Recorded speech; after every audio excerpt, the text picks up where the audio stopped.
그래서 이제 삼화알루미늄의 경쟁사들이 있는데 동일알루미늄하고 롯데알루미늄인데요. 예. 동일알루미늄이 현재 SK온을 주 고객사로 갖고 있고 상반기 기준으로는 35,000톤이에요. 근데 지금 아까 우리 삼화알루미늄이 4만 톤이면 1등이 되는 거거든요. 근데 이거는 비상장사라 가지고 DI동일이 지금 지분을 갖고 있어요.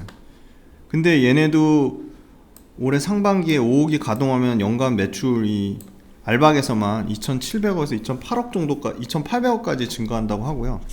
롯데알루미늄은 지금 현재 국내는 3만 톤인데 헝가리에 1,100억 정도 들어가지고 2배 넘게 증설했고요. 미국에 또 롯데케미칼이랑 3,300억 절반씩 합작해가지고 36,000톤. 그래서 전체 캐파로는 안산에 12,000톤, 헝가리에 36,000톤, 미국에 36,000톤 해가지고 84,000톤으로 아마 이게 만약에 2025년까지 미국하고 헝가리에 이 완공이 되면 25년 기준으로 84,000톤으로 아마 글로벌 최대가 될 것 같아요. 그 다음에 이제 신생업체로 이제 그러니까 이 알박으로는 4위 업체죠. 네, 신생으로 들어오는 게 동원 시스템즈인데 얘네는 이제 원통형 4680 원통형 배터리 캔 쪽에 대한 기대감을 갖고 있어요. 근데 규모로는 연 8,000톤 밖에 안 돼요. 그래서 포승공장 이 아변라인 가동되면 양극박 매출이 2,500억 정도 초과할 거라 보고 있기 때문에 동일알루미늄이랑 거의 탑2가 될 것이다. 그렇게 보고 있고요. 동일알루미늄 비상장사하니까 DI 동일을 통해서 투자를 해야 되는데 메리트가 없죠. 왜? 섬유사업부의 비중이 너무 커요. 거의 매출의 50% 이상이 섬유고요. 영업이익 마찬가지고. 그래서 삼화알루미늄은 이제 식품 포장재 회사에서 완전히 2차전지 필수 소재 업체로 거듭나고 있다. 원래 매출의 40%를 차지하는 가공사업이랑 전자부품 사업이 이익률이 너무 낮죠. 네, 매출의 40%를 차지하는 가공사업이랑 전자부품 사업부의 이익률이 너무 낮은데 2차전지 양극박으로 갈수록 영업이익률이 엄청 좋아져요. 15%예요. 그러니까 2배 넘게 이 양극박 관련된 게 영업이익률 좋기 때문에 양극박 사업이 커지면 커질수록 매출과 이익 부분에서 커지면 커질수록 전체 실적이 구조적으로 좋아집니다. 그래서 9월 달에 아벤라인 2기가 가동되면 24년도부터 이 양극박 매출이 80%까지 증가할 것으로 보고 있고요. 이 회사는 LG 엔솔이 제3자 배정 유상증자에 참여를 했어요. 전략적 투자자로 참여해가지고 아까 2030년까지 8년간 6,951억을 LG에너지솔루션에 공급할 거라고 보고 있고 LG엔솔이랑 동일한 지분의 150만 주를 또 똑같이 전략적 투자자로 참여했어요. 그거는 도요타의 종합상사죠. 도요타 통상이 참여해가지고 일본과 미국 쪽에 7,300억엔 배터리 투자하는데 필요한 양극박 소재를 확보하려고. 그래서 LG엔솔하고 도요타가 지금 전략적 투자자로 참여해서 이 양극박 관련돼서 삼화알루미늄으로부터 지금 공급받으려고 하고 있다. 심지어 LG엔솔은 7천억 정도 공급 계약을 맺었다. 이 알루미늄박이 왜 이렇게 중요하냐? 또 두 번째 포인트가 있는데 양극박의 핵심 이 니켈, 코발트, 망간 이 활물질을 폭발로부터 보호해주는 소재예요. 이 양극박이 이 니켈, 코발트, 망간 이 하이니켈 양극재 소재를 폭발로부터 안전하게 보호해주는 보호 역할을 한다. 그래서 국내 포함해서도 글로벌로는 생산업체가 양극박이 6, 7개밖에 안 돼요. 근데 이 탄소 저감이라든지 환경 문제 때문에 중국업체들이 증설을 공격적으로 할 수가 없다. 그리고 이 회사는 또 알루미늄 아까 파우치 말씀드렸는데 알루미늄 파우치도 2차전지 양극재나 음극재를 보호하는 핵심 소재예요. 그래서 이 나일론, 그 다음에 폴리프로필렌, 필름, 그 다음에 알루미늄 이거를 8종을 겹쳐가지고 알루미늄 플라스틱 복합 필름으로 만든 게 알루미늄 파우치예요. 알루미늄 파우치가 양극재, 음극재를 보호하는 핵심 소재인데 이 알루미늄 파우치 필름은 DMP나 쇼와덴코라는 일본 업체가 거의 100% 일본 업체로부터 수입해서 썼거든요. 근데 이걸 국책과제로 해가지고 율촌화학이랑 LG에너지솔루션이 3년 만에 국산화를 성공했어요. 이 알루미늄 파우치 필름을. 그래서 알루미늄 파우치 필름을 율촌화학이 이 독점 공급을 맺었거든요. 그래서 갑자기 율천하게 알루미늄 파우치 글로벌 3위로 급부상하고 있는데, 이 율천하게 알루미늄 파우치 생산에 들어가는 알루미늄박 소재를 사마 알루미늄이 독점 공급하고 있어요.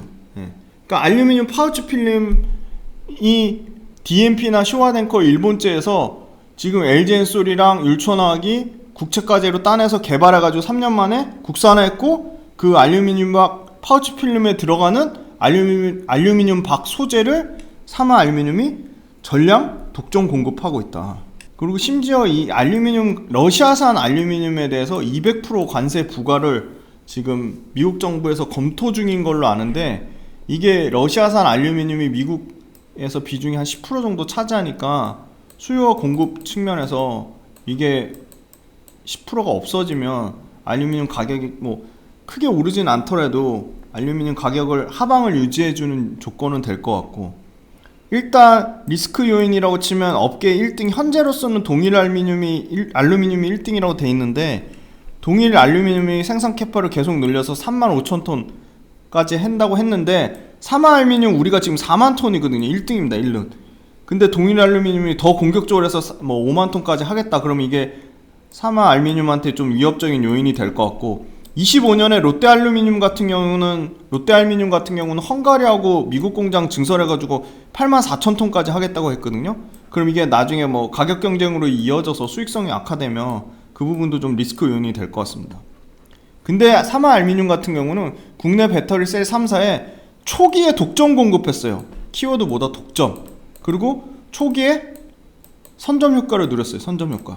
그래서 그게 쉽게 깨지진 않을 것 같은데, 지금 소재를 조달받는 소재 조달처가 지금 그 2원화 3원화 하려고 하는 것 측면에서 고객사 다변화 하려고 하기 때문에, 그래서 동원 시스템즈 같은 4등 업체에도 좀 기회가 생길 것 같아서 그런 측면에서는 조금 리스크 요인입니다. 지금 2차전지 소재 매출이 이렇게 드라마틱하게 급격하게 증가하고요. 지금 2차전지 양극박 매출이 지금 고성장 국면이다. 연평균 양극박 매출만 40% 이상 나오고요. 평균 OPM 마진이 3%대에서 두 자릿수 10에서 아까 17%까지 나온다고 했는데, 왜? 양극박 때문에 그렇습니다. 양극박 때문에. 이 2차전지 양극박이 이 두 자릿수 10에서 17%의 엄청난 고마진이 나타날 거라고 보고 있고, 기존 포장재는 3% 이익률밖에 안 나온다. 그게 양극박으로 가면서 2차전지 양극박으로 가면서 12%에서 15%의 고마진을 나타낼 거라고 보고 있습니다. 요거 아까 알루미늄 파우치 필름 말씀드렸는데, 알루미늄 파우치 필름 왜 중요하죠? 알루미늄 파우치가 2차전지 양극재, 음극재를 모두 보호하는 소재예요. 2차전지 양극재, 음극재, 알루미늄 파우치 필름이 양극재, 음극재를 모두 보호하는 소재인데, 여기 보시면 일본의 DMP랑 쇼와덴코가 80% 이상을 차지했는데 지금 50%까지 급격히 떨어지죠. 한국 IR 협의회 자료를 참고했습니다. 50% 급격히 떨어지면서 율천화학이랑 중국 회사가 이렇게 2배 넘게 올라갔어요. 율천화학이 지금 글로벌 3등까지 올라왔어요. 근데 무슨 말이다? 알루미늄 파우치 필름에 들어가는 알루미늄 박 소재를 사마 알루미늄이 율천화학에 독점 공급한다. 근데 이 알루미늄 파우치 시장이 왜 이렇게 커지냐? 19% 연평균 성장이에요. 파우치형 배터리도요, 26%에서 37%까지 파우치형 배터리가 더 많이 쓰입니다. 반면에 각형은 떨어지죠. 지금 원통형하고 파우치로 거의 대체될 것 같아요. 그죠? 배터리 폼팩터 3가지 아시죠? 알루미늄 가격은 지금 급격하게 지금 떨어졌다가 24년에 다시 반등 추세가 나올 거라고 보고 있고요. 아까 여러가지 러시아산 알루미늄에 200% 관세 붙이는 거, 그 다음에 뭐 러시아 우크라이나 전쟁으로 인해서 지금 원재료 가격이 좀 폭등이 나왔죠. 그리고 생산 업체 기준으로는 사마 알루미늄이 지금 4만 톤이고요. 동일 알루미늄이 3만 5천 톤. 9월 달에 아변 2호기 완성되면 이제 바로 9월 달부터 4만 톤 예상을 하고요. 동일 알루미늄이 현재로서는 1등이었는데 2만 8천 톤인데 3만 5천 톤이고요. 롯데 알루미늄은 국내에서는 3만 톤인데 지금 헝가리에 그리고 미국에 다 합쳐서 지금 아까 롯데 알루미늄 보시면 헝가리에 지금 3만 6천 톤, 미국에 3만 6천 톤, 그죠? 그래서 총 8만 4천 톤. 헝가리에 3만 6천 톤, 미국에 3만 6천 톤 해가지고 8만 6천 톤까지 하겠다고 했고요. 동원 시스템즈는 이제 8천 톤이니까 게임이 안 되죠. 그래서 사마알미늄하고 동일알미늄, 롯데알미늄 싸움인데, 동일알미늄은 매력적이긴 한데 DI 동일에 투자해야 되는데 DI 동일이 섬유회사예요. 섬유회사. 매력적이지 않다. 롯데알미늄은 비상장사예요. 그죠? 그래서 사업부별 매출 비중이 63%에서 75%까지. 왜? 아변 사업부의 양극박 때문에 이 마진 떨어지는 전자부품 비중 줄어들고요, 마진 떨어지는 가공사업부도 더 줄어들고, 이 양극박 핵심인 아변 사업부가 75%까지 늘어납니다. 올해는 매출이 소폭 줄지만 내년과 내후년에는 추정을 해봤습니다. 50% 넘게 성장할 거라고 보고요. 영업이익은 올해보다 내년에 80% 넘게 증가하고요. 내후년에도 50% 가까이 증가할 거라고 보고 있습니다. 그래서 현재로서는 70배 정도 수준인데 25년 기준으로는 27배까지 떨어지고, 요것도 PEG를 계산해 보니까 PEG로 1배 미만이 됩니다. 그래서 25년까지 좀 장기 그림을 볼 수 있겠다. 영업활동 현금 흐름도 보면 올해는 440억까지 줄었다가 내년에 2배 넘게 영업활동 현금 흐름이 늘어나고요. 부채 비율 굉장히 안정적입니다. 100% 미만이고요. 순차익금 비율도 28%, 35%, 굉장히 낮은 수준이다. 그리고 관련 기업 평균 PER 비교해보면, 물론 DI 동일이 싸긴 한데 DI 동일은 아까 섬유 사업부가 60% 이상이다. 아무튼 사마알미늄이 이 PER 밸류가 떨어지는 게 중요한 거고요.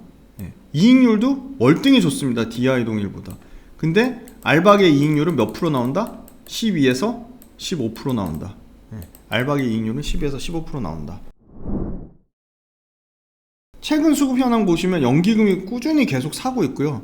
외국인 기관 계속 팔고 있습니다. 최근 조금 더 긴 수급을 보시면 사마알미늄 외국인이 한 236억 정도 샀고요. 기관은 한 120억 정도 샀습니다. 제가 보는 이제 일봉상의 의미 있는 가격대는 10만 1,000원, 12만원, 13만원, 13만 9천원. 요게 지지가 될 수도 있고 저항이 될 수도 있다, 이렇게 보고 있고요. 주봉상에서도 8만 2천원, 9만 7천원, 11만 7천원, 13만원. 요게 의미 있는 가격대라고 보고 있습니다. 월봉상에서는 한 번도 추세를 이탈하지 않고 상승했고요.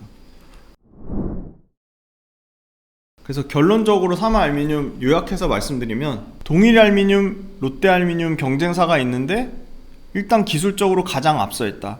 최초로 10미크로미터 초방마, 초고강도 광포, 그 다음에 크랙이나 피놀이 없는 최첨단 기술을 가장 국내 최초로 개발했고, 배터리 셀 3사에 모두 납품하는 레퍼런스를 갖고 있고, 심지어 유럽 배터리 회사로부터도 러브콜을 받고 있고, 캐파로도 국내는 4만톤, 올해 9월 달에 아변 2호기가 완료가 되면 국내 4만 톤으로 1등이다. 그리고 두 번째는 이 알박도 엄청나게 배터리 원가에서 차지하는 비중은 2%라 작지만, 이 알박을 얇게 만들면 만들수록 그 활물질을 더 많이 채워서 에너지 밀도를 높이고 고용량화 할 수 있기 때문에 소수 업체한테 과점될 수밖에 없다. 의미 있는 경쟁사는 동일알미늄, 롯데알미늄 정도인데, 국내 캐파로는 동일알미늄이랑 1등을 다툴 것 같고, 롯데알미늄은 헝가리랑 미국의 캐파는 많이 지는데 국내 캐파로는 동일알미늄이나 롯데알미늄에 뒤지고, 캐파 기준으로는 동일알미늄이 35,000톤이고 사마알미늄이 4만톤이니까 캐파로도 1등이고 국내 캐파로도 1등이고, 알박이 마진이 좋아서 10% 넘는 마진이어서 매출이 알박만 연평균 30% 이상 성장해서 올해 2,700억대에서 내년에 한 3,800억대, 내후년에 5,000억대 가까이 알박으로 매출이 나올 거라고 보고 있고, 알박 관련된 그 고객사가 국내외 유럽으로 다변화돼 있다. 그리고 알박 관련돼서 가장 기술적으로 뛰어나고 가장 기술적으로 높은 진입 장벽을 갖고 있다.